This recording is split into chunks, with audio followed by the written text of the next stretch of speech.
यो मेरो कान्छी छोरी सुप्रिया। सुप्रियाको घर कहाँ होला? यही नेपाल। नेपाल हो र? ए अनि नेपालको के कुरो चाहिँ साह्रै मनपर्छ होला? मलाई खाने कुरो हो कि यसो घुम्ने कुरो हो कि के कुरो चाहिँ साह्रै मनपर्छ? चिकन मोमो। चिकन मोमो। ओहो, चिकन मोमो मनपर्छ छोरीलाई। अनि नेपालको के कुरो चाहिँ अलिक गाह्रो अथवा दुःख लाग्छ होला? मेरो साथीहरूको बाबाहरू चाहिँ विदेश गएको छ। ल, बाबाहरू चाहिँ विदेश गएको छ साथीहरूको। अनि त्यो चाहिँ किन गाह्रो होला? के समस्या पुऱ्याउँछ त्यो?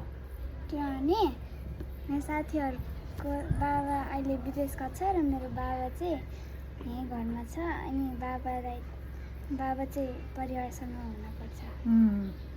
बाबा परिवारसँग भयो भने चाहिँ के हुन्छ? खुसी हुन्छ। सँग खेल्ने, सँगै बस्ने है, एकअर्कालाई चिन्ने भनेको चाहिँ तिम्रो साथीहरूको बाबाहरू नेपालमा बस्न पायो भने, अब यहीँ नेपालमा काम पायो भने चाहिँ धेरै राम्रो हुन्छ भने हो। ल है, अब मेरो छोरी पनि, कान्छी छोरी पनि उसको धेरै साथीहरू छ नेपालीहरू साथीहरू।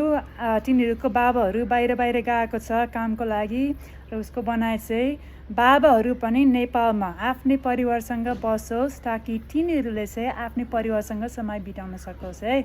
ल है, हाम्रो पनि ठुलो आशा छ अब आउने दिनहरूमा बाहिर मात्रै चाहिँ काम गर्न होइन, तर नेपालमा राम्रो कामहरू पाओस् ताकि सब परिवारसँगै चाहिँ बस्न पाओस् है। ल, नमस्ते सबैलाई।